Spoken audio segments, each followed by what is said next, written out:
Good morning, friends. Welcome again to Farisar classes. Today we discuss our further topic from the subject of entrepreneurship development and management.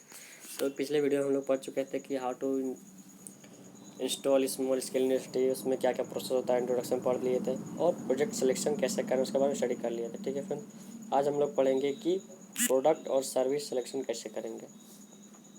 तो उसके लिए हम लोग this is the first and most important step in setting up A small enterprise. ये क्या बहुत important हमारा क्या पॉइंट है। कोई भी इंटरप्राइज ओपन करने से पहले, इंस्टॉल करने से पहले हमें प्रोडक्ट के बारे में और उसके सर्विस के बारे में जान लेना बहुत ज़रूरी है। ठीक है friends, because the further prospectus action and effort in setting up A small enterprise and commencing its commercial activities successfully depend on this decision।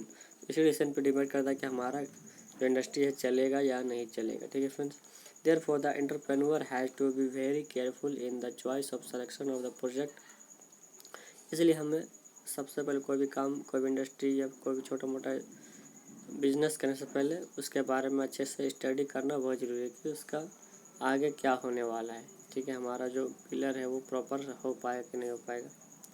ठीक है फ्रेंड्स, तो ये बहुत इंपॉर्टेंट पॉइंट है। प्रोजेक्ट सिलेक्शन पर कौन सा प्रोजेक्ट पे वर्क करना चाहिए आपको, जिसके बारे में आइडिया है, जिसके बारे में नॉलेज है, उसी के बारे में हमको प्रोजेक्ट लेना चाहिए। ठीक है friends, the main factor to be considered in the deciding the suitable project are as follow. तो मेन फैक्टर हमारा क्या है, कोई भी सर्विस और प्रोडक्ट सेलेक्ट करने का, वो है हमारा, देखिए पहला फैक्टर है background and inter experience of entrepreneur. आप किस बैकग्राउंड से हैं और आपका एक्सपीरियंस किस बैकग्राउंड से है। अगर आप अच्छे से उसके बारे में जानते हैं, उसके बारे में देखें हैं कैसे काम होता है, आप उसके में काम कर चुके हैं, तो उसमें आप इन्वॉल्व हो जाइए। ठीक है, आपके पास उसके पास एक्सपीरियंस, आप बहुत सालों से उसी काम कर रहे हैं और अपना करना चाहते हैं तो बहुत अच्छा है।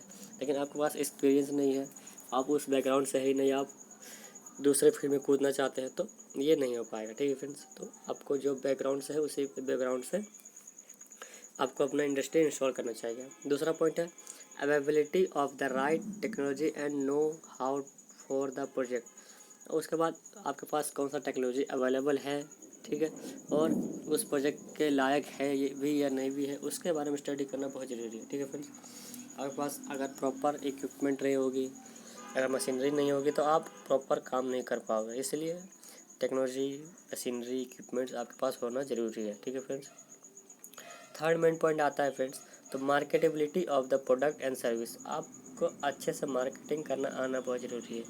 आप जितना अच्छे से मार्केटिंग कर पाओगे उतना अच्छे से आपका इंटरप्राइज डेवलप होगा। ठीक है फ्रेंड्स, तो मार्केटेबिलिटी आना बहुत ज़रूरी है। मार्केट का एबिलिटी हर आदमी में नहीं होता है, तो मार्केटिंग कैसे करना है उसके बारे में स्टडी करना बहुत ज़रूरी है। ठीक है फ्रेंड्स, चौथा है इन्वेस्टमेंट कैपेसिटी। आपके पास इन्वेस्टमेंट कैपेसिटी कितना है उसको भी जानना बहुत ज़रूरी है। फाइनेंशियल रिसोर्सेज क्या है। आप मान लीजिए को बिजनेस इंस्टॉल किया, आपके पास सारा पैसा ख़त्म हो गया, तो आप आगे उसको फर्दर ग्रो नहीं कर पाओगे। ठीक है फ्रेंड्स, तो ग्रो करने के लिए आपके पास इन्वेस्टमेंट कैपेसिटी होना चाहिए, कुछ कैपिटल अपने पास भी होना चाहिए, इमरजेंसी के लिए भी होना चाहिए। ठीक है, फिर तुम्हें आता है availability of plant and machinery indigenous of और इम्पोर्टेंट। तो हमारे पास जितने भी प्लांट है उसमें अलग अलग मशीनरी की रिक्वायरमेंट होती है। ठीक है, वो अमेरिका से भी आ सकता है, इंडिया से भी आ सकता है, तो कहाँ से आप मंगा रहे हैं, तो मशीनरी प्रॉपर है कि नहीं, उसके हिसाब से उसका कंसिडर करना बहुत ज़रूरी है। ठीक है फ्रेंड्स, अगला पॉइंट है हमारा 6 point, the availability of the raw material. ये बहुत इंपॉर्टेंट फैक्टर है फ्रेंड्स, कि हम जो रॉ मटेरियल यूज़ कर रहे हैं तो वो हमारे पास प्रॉपर अवेलेबल है या नहीं है। ठीक है फ्रेंड्स, मान लीजिए कोई एक हमारा प्रोजेक्ट में ले चुके हैं और हमारे पास काम करने के लिए रॉ मटेरियल ही नहीं है, तो हम क्या करेंगे, फंस जाएंगे बीच में। तो मान लीजिए हम अगर सिंपल सा अगर होम साइंस के बारे में स्टडी करें, हमको खाना बनाना है, रोटी बनाना है, हमारे पास आटा ही नहीं है, तो क्या रोटी बन पाएगी, नहीं बन पाएगी। उसी तरह हमें जो भी प्रोजेक्ट ले रहे हैं उसके बारे में रॉ मटेरियल को सबसे पहले अवेलेबल करना बहुत ज़रूरी है। ठीक है, वो देख लेना है कि हमारे पास है या नहीं है, तभी हम लोग प्रोजेक्ट ले सकेंगे। ठीक है, 7 availability of the proper infrastructure facilities, land, said, power, water, communication and transport. और कोई भी बिजनेस स्टार्ट करने से पहले और क्या देखना चाहिए कि हमारे इंफ्रास्ट्रक्चर हमारा कैसा है, प्रॉपर है कि नहीं है, हमारी जो फैसिलिटीज है, जैसे लैंड, हमारे पास जितनी ज़मीन चाहिए उतना प्रॉपर ज़मीन है या नहीं, उतने में हमारा प्रॉपर इंडस्ट्री बैठ पाएगा कि नहीं बैठ पाएगा, शेड है कि नहीं है, ठीक है। तो शेड भी देखना ज़रूरी है। उसके पास हमारे पास इलेक्ट्रिसिटी के लिए पावर है कि नहीं प्रॉपर, वाटर का रिसोर्सेज उस नज़दीक में है या नहीं है, ठीक है। कम्युनिकेशन के लिए प्रॉपर है कि नहीं, ट्रांसपोर्टेशन के लिए प्रॉपर गाड़ी वगैरह है या नहीं है, तो वो भी सब देख के चलना बहुत ज़रूरी है, ठीक है फ्रेंड्स। तो ये सब चीज़ें कंसिडर करना बहुत ज़रूरी है। लास्ट में आता है availability of the right kind of labour. हमारे पास लेबर जो है, जितने भी एम्प्लॉयज़ हम रखते हैं वो प्रॉपर है कि नहीं, ठीक है। Skilled labour, semi skilled labour और अनस्किल्ड लेबर, जहाँ जिसके ज़रूरत है। मान लीजिए हमको कोई बोरा को ट्रांसपोर्ट करना है, उसको ट्रॉली पे लोडिंग अनलोडिंग करना है, तो अनस्किल्ड भी चलेगा। तो मान लीजिए किसी को अगर क्वालिटी चेक कराना है तो स्किल्ड चाहिए। तो हमारे पास skilled, non skilled, semi skilled, तीनों तरह का लेबर होना बहुत ज़रूरी है, ठीक है फ्रेंड्स। तब जाके हमारा आगे प्रोसीड कर पाएंगे, ठीक है। I hope you understand.